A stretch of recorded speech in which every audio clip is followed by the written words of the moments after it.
Passo a ler o libelo crime. Com o libelo crime acusatório, diz a Justiça Pública, como autora, o seu promotor de justiça, contra o réu Arnaldo Nunes Cavalcante, por esta e na melhor forma de direito. E, sendo necessário, provará que, no dia 5 de maio de 1980, por volta das 15 horas, na rua Santos Dumont, em Ponta Grossa, nesta cidade, o réu Arnaldo Nunes Cavalcante, qualificado a folhas 12, desfechou 4 tiros de revólver contra Verildo Ferreira dos Santos, produzindo-lhe as lesões descritas no laudo de folhas 28. Provará que, de conformidade com o laudo de exame cadavérico de folhas 28, foram os ferimentos produzidos na vítima, por sua natureza e sede, os causadores de sua morte. Provará que o réu agiu por motivo fútil. Tanto exposto, espera seja o presente libelo recebido e, afinal, condenado o réu Arnaldo Nunes Cavalcante pelo egrégio Tribunal do Júri, como impulso nas penas do artigo 121, parágrafo 2º, inciso 2, do Código Penal Brasileiro, intimando as testemunhas abaixo relacionadas para virem depor em plenário sobre as combinações legais. Maceió, 13 de fevereiro de 1996. Saulo Ventura de Holanda, promotor de justiça substituto.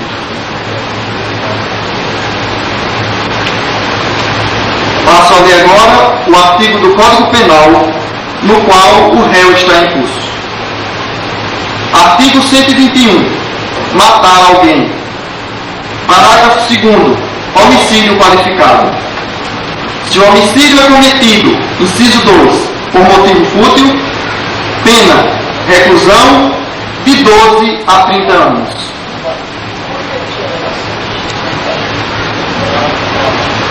Excelentíssimo senhor presidente, juiz-presidente deste egrégio Tribunal do Júri, nobre patrono da defesa, excelentíssimos senhores membros do Conselho de Sentença, ilustríssimos serventuários de justiça, responsáveis pela marcha processual, digníssimos membros da Força Pública Estadual, que nesta ocasião foram designados para fazer a segurança deste recinto, demais autoridades aqui presentes, advogados, acadêmicos de direito, minhas senhoras e meus senhores. Acreditar em Deus não é o bastante. É necessário que Ele também acredite em nós. Senhores do Conselho de Sentença, nós fomos feitos à imagem e semelhança de Deus. E para que mais nos aproximemos dele, é necessário que sigamos os passos de seu Filho Jesus Cristo. É preciso que, como Cristo, sejamos pessoas justas. E os senhores, nesta tarde, têm a oportunidade de fazer com que a justiça saia triunfante deste tribunal. A missão de julgar é árdua, nós sabemos. É árdua e difícil. Difícil porque, diante das provas que eu lhes mostrarei, buscarão a verdade dos fatos. É árdua porque julgarão com suas consciências. E se assim não fizerem, estarão buscando a injustiça, fonte de toda a criminalidade. Não é apenas o réu que aqui está que espera pelo veredito dos senhores. Não, é toda a sociedade, esta sociedade sofrida, esta sociedade que espera se ver liberta de todo tipo de criminoso, de todo tipo de crime. E essa mesma justiça que hoje os senhores buscarão aplicar é a meta, é o objetivo buscado pelo Ministério Público. Hoje, o Ministério Público está elevado pela Constituição Federal ao nível de atividade essencial ao funcionamento da justiça. Não é, como muitos pensam, o Ministério Público um órgão que acusa de forma sistemática, um órgão que acusa como se fosse atividade de ofício. Não, o Ministério Público busca simplesmente aquela que nesta tarde será a filha de vossas consciências, a justiça. Hoje, o Tribunal do Júri está aqui reunido para julgar um crime doloso contra a vida. porque esta é a sua função: julgar o homicídio, o induzimento ao auxílio ou instigação ao suicídio, o infanticídio e o aborto. A sociedade, os senhores, como membros da sociedade, estão aqui para julgar a própria sociedade. Antes de analisarmos a conduta do réu, vamos fazer uma análise do que seja crime. Uma rápida análise, já que foi um crime doloso contra a vida que o réu cometeu naquele dia 5 de maio de 1980. Crime nada mais é do que a violação de um bem penalmente protegido. Tecnicamente falando, crime é um fato típico e antijurídico. Fato típico que é um comportamento humano, uma conduta, uma ação ou omissão, um comportamento humano doloso ou culposo que provoca um resultado. E este resultado só existe porque anteriormente existe o comportamento do agente. É o nexo de causalidade. O liame que junta a conduta do réu ao resultado posterior. E ao mesmo tempo, esse comportamento está descrito numa lei penal anterior. Como eu disse, além de fato típico, para que seja constituído crime, é preciso que esse fato também seja antijurídico. E antijurídico, como o próprio nome já está dizendo, é aquele que vai de encontro à lei, que vai de encontro ao que é justo, ao que é certo. Via de regra, todo fato típico é antijurídico, e só não é quando existe uma causa que exclui essa antijuridicidade. Uma causa como a legítima defesa, o estado de necessidade, o estrito cumprimento do dever legal e o exercício regular do direito. Este crime, o crime, para que seja perpetrado, ele percorre diversas fases. Ele percorre um caminho este que chamamos de intercrimes. A primeira fase, que é a fase de cogitação, fase anterior, na qual o agente planeja interiormente, arquiteta interiormente o crime que irá consumar. Depois, a fase preparatória, na qual, concretamente, o crime é arquitetado. Depois, terceira fase, que é a fase executória, na qual o agente realmente realiza a conduta descrita no ordenamento jurídico. E, por fim, a consumação.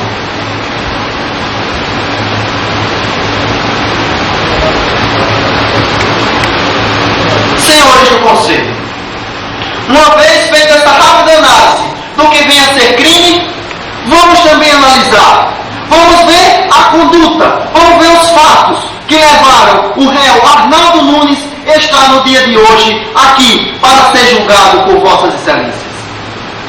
Naquele dia 5 de maio, o réu saiu de sua casa em direção à oficina de seu primo Valdir.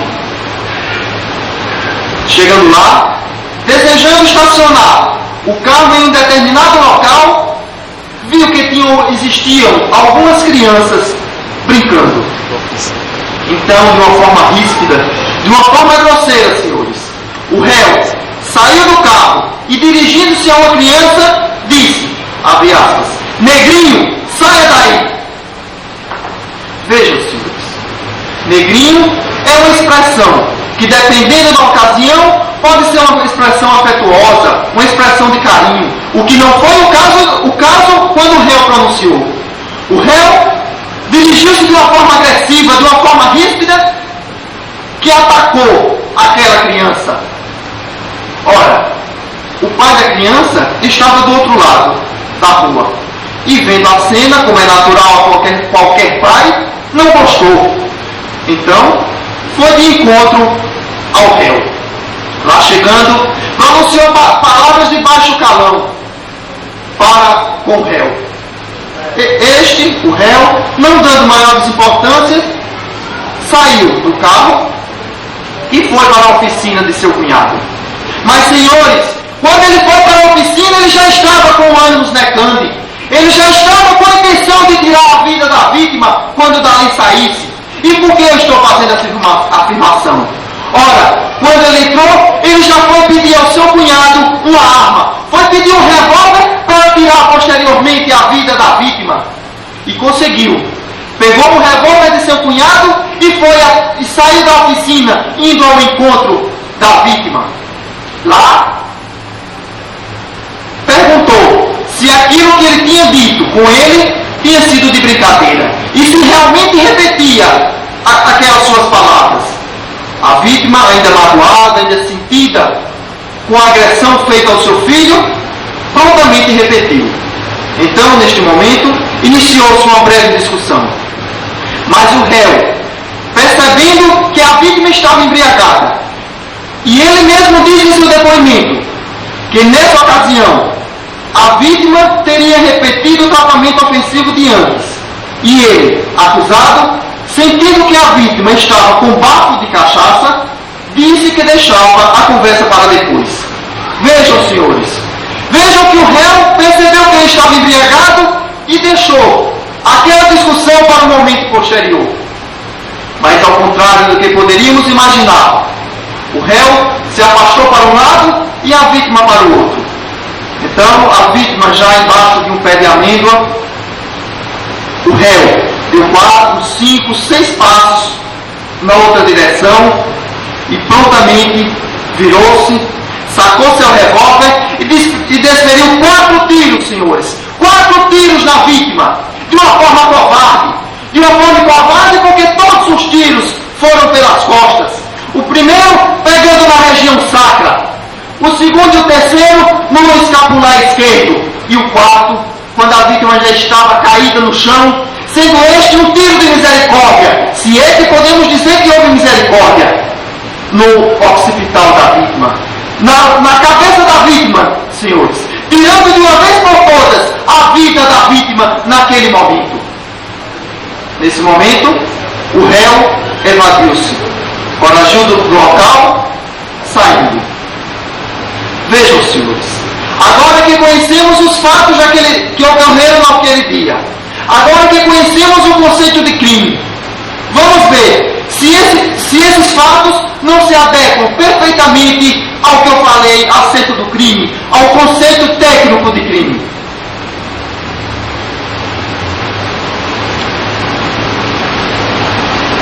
Ora, o réu, quando chegou na oficina, depois daquela primeira discussão, entrou na oficina já com o ânimos necande, como eu disse anteriormente. Então, nesse momento, ele estava na primeira fase do intercrimes, estava na fase de cogitação, já estava arquitetando interiormente como seria a sua conduta posterior.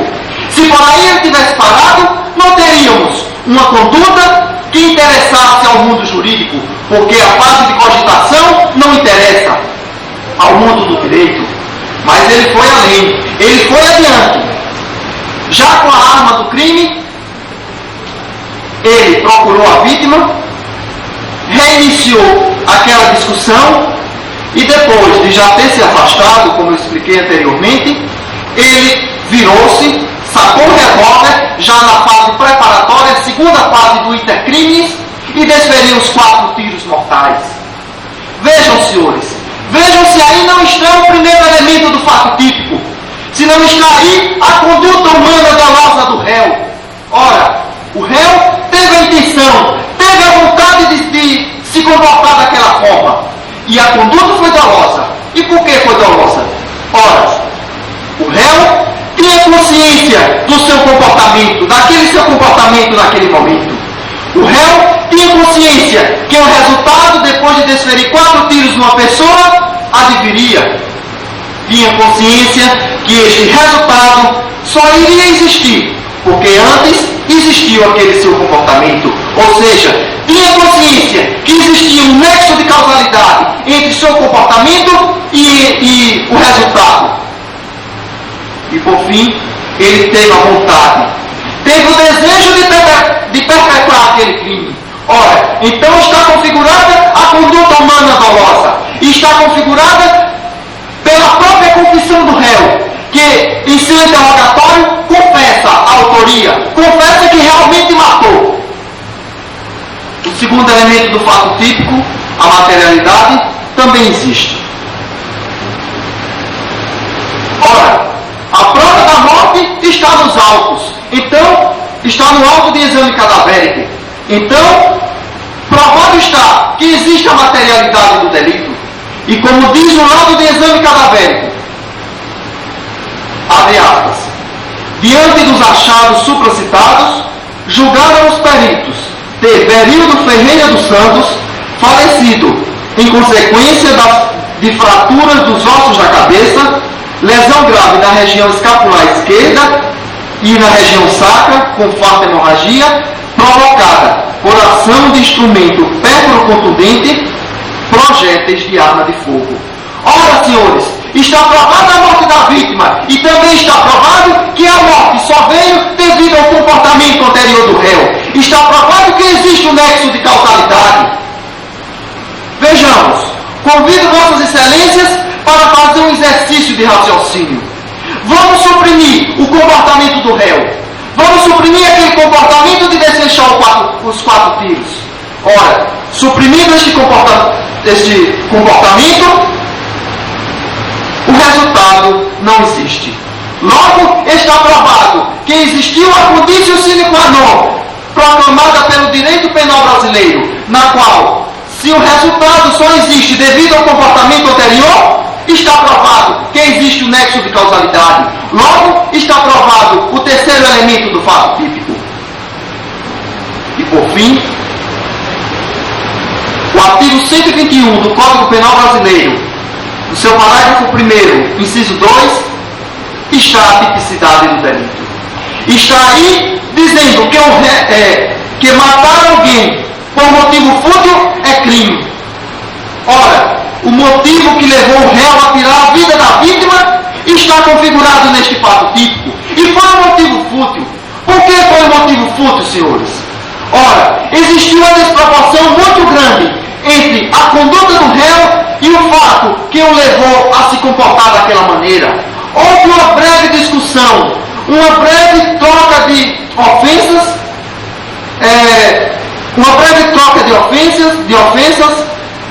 verbais entre réu e vítima. Troca essas que não seria motivo suficiente para levar uma pessoa a tirar a vida da outra. Está configurado desta forma a desproporção, então está configurado que o réu agiu por motivo fútil. Desta forma, está provado o fato típico, o primeiro elemento do crime. E o fato típico também foi antijurídico. O nobre patrono da defesa quis levantar a tese em suas alegações finais de que o réu agiu sob o manto da legítima defesa. Mas como falar em legítima defesa, senhores? Como falar que o réu agiu sob o manto desta excludente de licitude? Ora, vejamos o que preconiza o artigo 25 do Código Penal. Entende-se em legítima defesa quem, usando moderadamente dos meios necessários, repele injusta agressão, atual ou iminente, a direito seu ou de outro.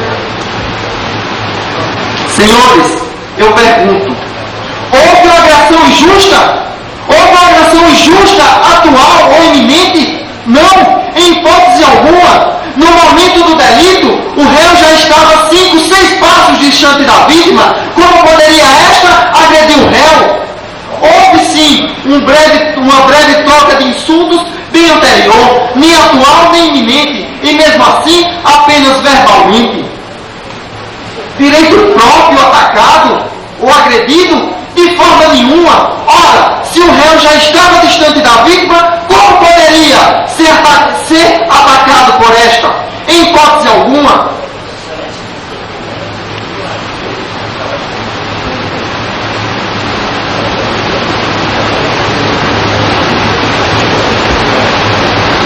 Ora, e meios necessários, podemos falar que são meios necessários utilizar-se de um revólver se a vítima, como o próprio réu disse em seu interrogatório, estava embriagado e também não estava adversário estava armado, como prova os depoimentos da testemunha. Como pode ser 4 tiros desferidos na vítima, meios necessários? Ora, se a vítima estava embriagada, bastava um simples empurrão que tiraria de contato a vítima do réu. Mas ele utilizou-se de um revólver. E mais, desferiu 4 tiros mortais. 4 tiros mortais, podemos dizer que são meios moderados? Em hipótese alguma. Também não existiu o elemento subjetivo necessário para a existência da excludente de ilicitude. Não existiu porque o réu não teve efetivamente a vontade de defender-se. Ora, como a pessoa pode ter vontade de defender-se se não está ao menos sendo atacado? Impossível falar em legítima defesa. Ora, provado está que, sob o mando da legítima defesa, o réu não agiu. Logo, provado está o fato típico e provado que esse fato também foi antijurídico.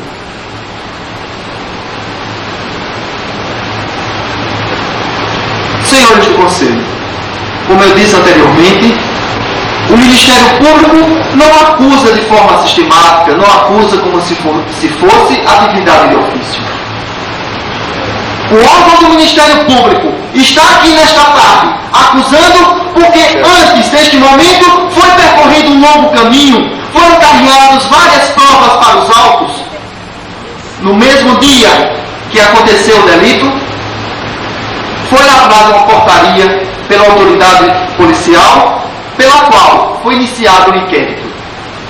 A autoridade policial carregou para os autos desse inquérito todas as provas que podia fazê-lo. Fez interrogatório do réu, do então indiciado, quando ele voltou para a comarca, tomou depoimentos de testemunhas, carregou para os autos o laudo de exame cadavérico e, por fim, fez o relatório final. Neste momento em que fez o relatório final, foi feito o primeiro juízo de valor do processo. É verdade que nesta fase de inquérito, esta é uma fase pré-processual em que existe o inquisitório. Não existe o princípio do contraditório, mas mesmo assim já foi o primeiro juízo de valor. Mandados os autos de inquérito para a autoridade judiciária, esta fez o segundo juízo de valor e o fez porque imediatamente decretou a prisão preventiva do réu. E só o fez porque existiam indícios de autoria, existia prova da materialidade. Logo, o segundo juízo de valor foi feito. Enviados os autos para o órgão do Ministério Público, este fez o terceiro juízo de valor. Fez porque o denunciou, viu que realmente estavam claros, se não existissem esses indícios de autoria e prova da materialidade. Poderia ter absolvido se tivesse visto que a tese da defesa era clara, cristalina, mas não foi. Vendo esses indícios e essa prova da materialidade, pronunciou o réu, mandando a julgamento, como hoje está aqui para ser julgado por vossas excelências. Vejam, senhores, foram 4 juízos de valores que foram feitos. O réu não está aqui por acaso. Foram feitas diversas análises. Primeiro juízo de valor pela autoridade judiciária, o segundo pelo magistrado, o terceiro pelo órgão do Ministério Público, o quarto novamente pelo magistrado. E o quinto e último será feito por vossas excelências nesta tarde, que será o último juízo de valor.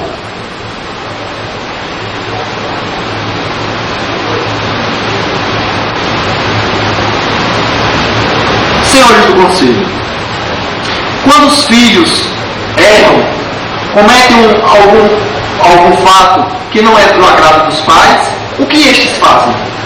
Ora, estes os colocam de castigo, nem tanto para puni-lo pelo mal que cometeu, mas essencialmente para que ele não venha cometer novamente aquele erro. E isto o réu também merece. Ele merece ser apenado. Ele merece ir para a penitenciária para lá pensar, refletir no mal que cometeu naquele ato bárbaro do dia 5 de maio de 1980.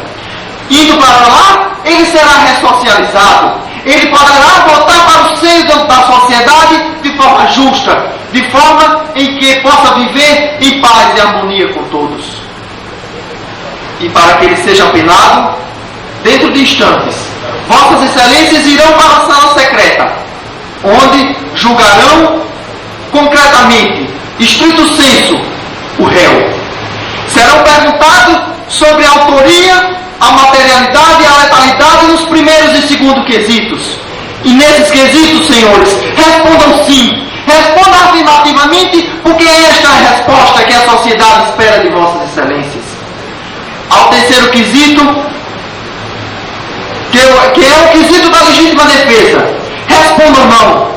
Respondam não, porque expliquei a Vossas Excelências que não há que se falar no caso em tela em legítima defesa, em excludente de ilicitude.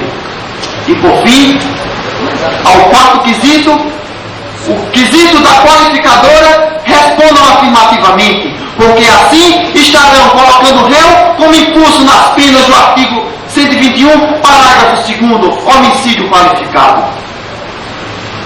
Senhores, diante de todas essas provas, uma vez que está provada o fato típico, está provada a conduta do réu pela sua própria confissão, está provada a materialidade no laudo de exame cadavérico, uma vez provado que o fato típico não foi